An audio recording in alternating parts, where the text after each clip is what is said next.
Selamat hari Minggu dan salam sehat buat saudara-saudara, ibu bapak sekalian dimanapun Anda berada.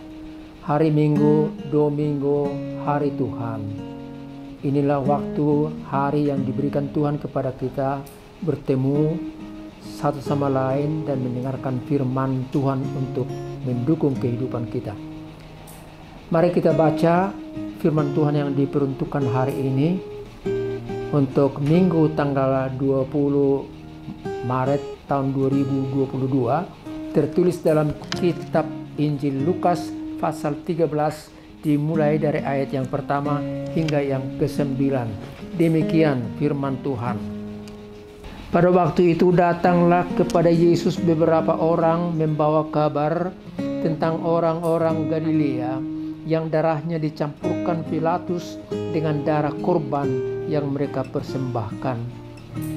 Yesus menjawab mereka, "Sangkamu orang-orang Galilea ini lebih besar dosanya daripada dosa semua orang Galilea yang lain? Karena mereka mengalami nasib itu? Tidak, kataku kepadamu, tetapi jikalau kamu tidak bertobat, kamu semua akan binasa atas cara demikian. Atau sangkamu ke-18 orang yang mati ditimpa menara dekat Siloam lebih besar kesalahannya daripada kesalahan semua orang lain yang diam di Yerusalem? Tidak, kataku kepadamu, tetapi jikalau kamu tidak bertobat, kamu semua akan binasa atas cara demikian." Lalu Yesus mengatakan perumpamaan ini. Seorang mempunyai pohon ara yang tumbuh di kebun anggurnya, dan ia datang untuk mencari buah pada pohon itu, tetapi ia tidak menemukannya. Lalu ia berkata kepada pengurus kebun anggur itu, "Sudah 3 tahun aku datang mencari buah pohon ara ini, dan aku tidak menemukannya. Tebanglah pohon ini." "Untuk apa ia hidup di tanah ini dengan percuma?" Jawab orang itu, "Tuan, biarkanlah dia tumbuh tahun ini lagi. Aku akan mencangkul tanah sekelilingnya dan memberi pupuk kepadanya. Mungkin tahun depan ia berbuah. Jika tidak, tebanglah dia." Saudaraku, sampai di situ peruntukan firman Tuhan untuk kita pada kesempatan ini. Minggu ini disebut Minggu Okuli. Okuli artinya mataku tertuju kepada Tuhan. Kenapa? Kenapa kita dipanggil untuk melihat kepada Tuhan? Karena dunia ini pada zaman modern ini selalu ada orang yang berniat jahat, yang berpenampilan baik, tutur kata yang sopan, mengajak berinvestasi dan menjanjikan keuntungan yang besar, tetapi pada akhirnya ternyata itu adalah suatu tipuan. Dan tipuan itu membuat kita hilang modal, rugi, dan menderita. Dunia pada zaman milenial ini meminta agar kita cermat, tidak mudah tergoda. Bukan hanya soal uang, tetapi hubungan dengan orang lain, di negara yang lain, atau di tempat yang lain. Okuli, mataku tetap terarah kepada Tuhan. Karena apa? Karena banyak orang yang jahat dan menjaring aku. Oleh karena itu saya memandang Engkau Tuhan, lepaskanlah aku daripada jaring orang-orang tersebut. Izinkan aku dan mampukan aku bersabar, tekun, dan bersyukur. Karena Tuhan memberi masa depan yang terbaik bagiku dan seisi rumahku. Itulah panggilan daripada Minggu Okuli untuk kita pada kesempatan ini. Saudara yang kekasih, marilah kita lihat apa yang mau disampaikan oleh firman ini kepada kita.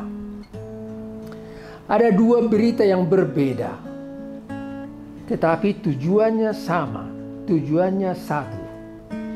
Berbeda tetapi tujuannya satu, yakni supaya kita jangan hanya melihat orang lain, Jangan hanya menganalisa peristiwa yang terjadi di luar diri kita, tapi kita juga perlu melihat diri kita. Kalau saya ibaratkan dengan jari ini, satu jari menunjuk yang lain peristiwa-peristiwa yang terjadi, tapi sebenarnya 3 jari menunjuk kepada kita supaya kita juga berbenah diri. Berita yang pertama kita dengar dari peristiwa di Galilea.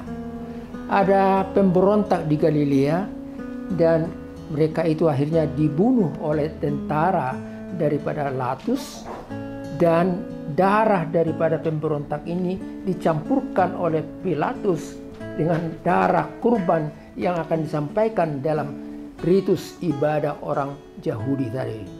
Siapa yang berdosa? Ada orang yang bekerja membangun menara di Siloam, tetapi 18 orang pekerja itu oleh karena runtuh daripada bangunan tadi mati seketika. Siapa yang berdosa? Tuhan Yesus berkata, jangan hanya bertanya tentang siapa-siapa, tapi itu juga bermakna bagimu untuk melihat bahwa kamu pun juga harus berbenah diri supaya jangan terjadi seperti apa yang sebelumnya terjadi yang kau lihat dan kamu dengar itu. Contoh yang kedua dari nas ini yakni pada ayat 6 sampai 9, tadi ayat 1 sampai 5. Contoh yang kedua dilukis melalui satu perumpamaan oleh Tuhan Yesus. Di daerah kebun anggur itu ada pohon ara yang ditanam sudah 3 tahun yang lampau ditanam, disirami, disiangi, diberi pupuk, tapi sampai hari itu pohon ara itu tidak menghasilkan buah. Dan si pemilik kebun itu berkata, tebanglah pohon ara ini, saya kecewa. Tapi pekerja di kebun anggur itu berkata, tunggu dulu Tuan, jangan sekarang. Kami akan pelihara lagi dia. Siapa tahu tahun depan dia akan menghasilkan buah yang baik. Saudaraku yang kekasih, kita diajak untuk belajar dari apa yang kita dengar barusan. Tuhan Yesus berkata, ada maksud Tuhan di situ. Dan bila kita belajar akan maksud Tuhan, maka kita akan memperoleh nilai yang baik.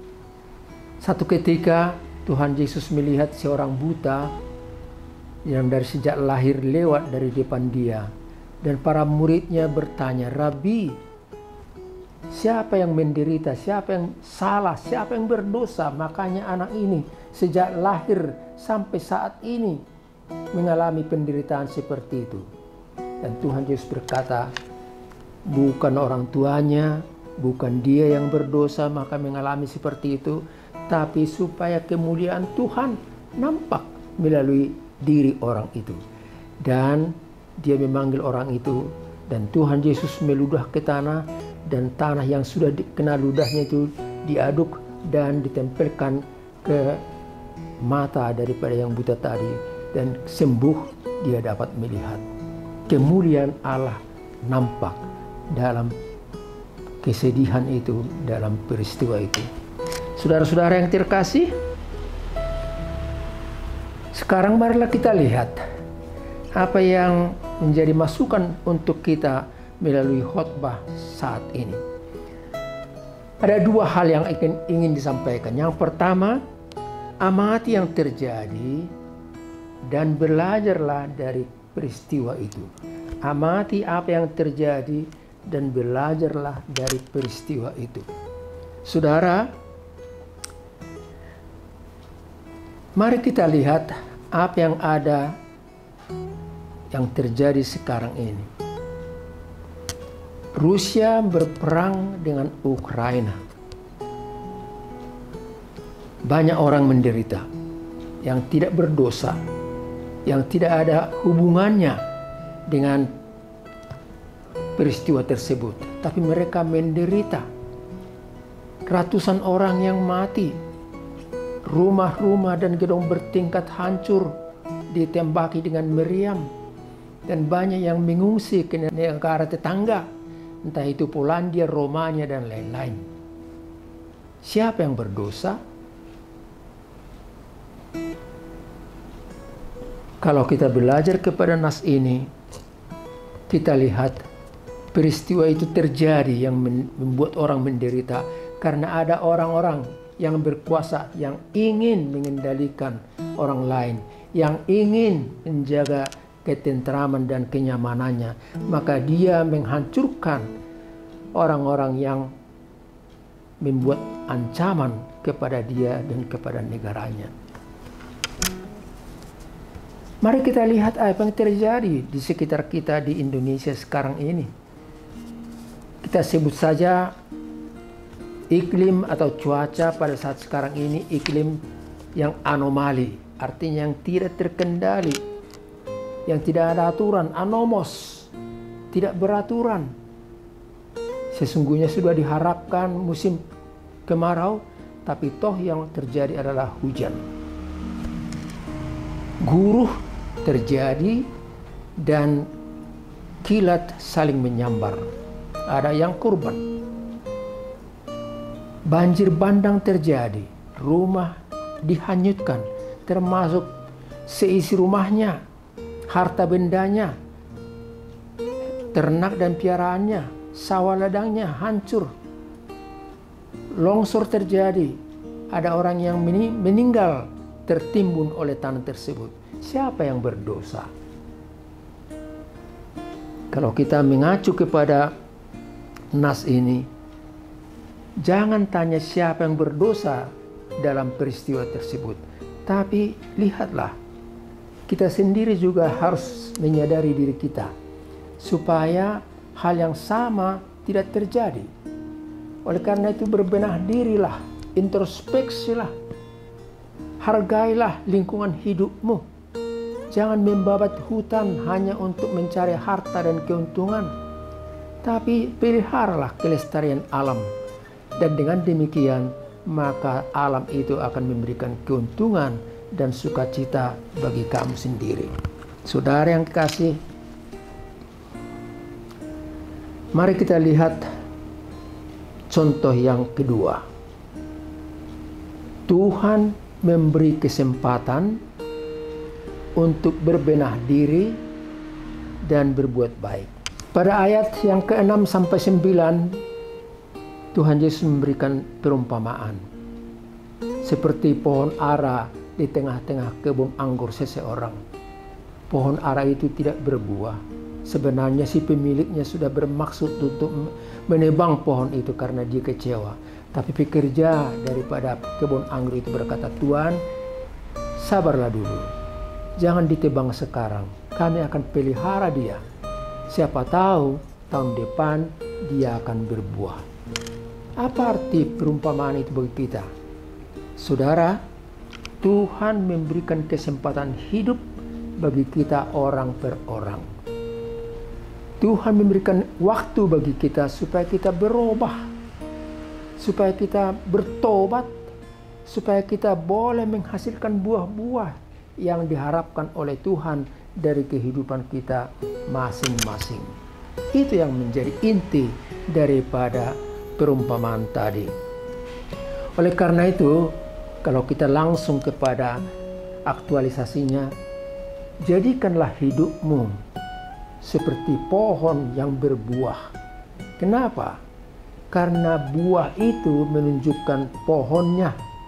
Kalau pohon itu baik dan sehat, maka dia akan menghasilkan buah yang baik dan menyehatkan bagi orang yang menikmatinya. Jadikanlah hidupmu berbuah. Kita diberikan nafas hidup, kita diizinkan untuk bekerja, berkarya, membangun masa depan. Tapi bukan hanya soal bangunan itu saja. Kita diminta oleh Tuhan melalui kehidupan dan pekerjaan kita supaya kita berbuah dalam hidup ini. Orang yang percaya dan taat kepada Tuhan sampai masa tua pun mereka menghasilkan buah. Kalau kita baca Mazmur pasal 92 ayat 13 dan seterusnya, orang-orang yang orang-orang benar akan bertunas seperti pohon korma, dan pada masa tua pun mereka masih berbuah dan memberitakan bahwa Tuhan itu besar. Orang-orang benar akan bertunas seperti pohon korma. Pada masa tua pun mereka masih berbuah dan memberitakan bahwa Tuhan benar. Dia gunung batuku, Dia pelindungku dan penolongku. Demikian kesaksian Mazmur tadi. Saudaraku yang kekasih, jadilah kita menjadi Kristen yang berbuah. Kristen bukan teori, tapi Kristen yang berpraktek. Kita banyak membaca, kita banyak melihat nas daripada Alkitab. Teorinya indah sekali, tapi prakteknya dipertanyakan. Apakah nampak itu dalam sikap kehidupan kita? Saudara-saudara yang kekasih, dalam Galatia pasal 5 ayat 22 sampai 23 dikatakan, buah roh itu ialah kasih, sukacita, damai sejahtera, kesabaran, kemurahan, kebaikan, kesetiaan, kelemah lembutan, dan penguasaan diri. Kasih, kesetiaan, kelemah lembutan, dan penguasaan diri.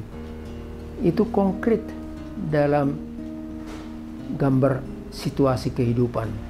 Bandingkanlah itu sejauh mana nampak bila kita melihat orang ribut, bertengkar, berselisih, kata-kata kotor, menipu dan membenci selalu diperdengarkan. Kita diminta supaya menjadi Kristen yang berbuah. Mari berbuat baik selagi masih ada kesempatan.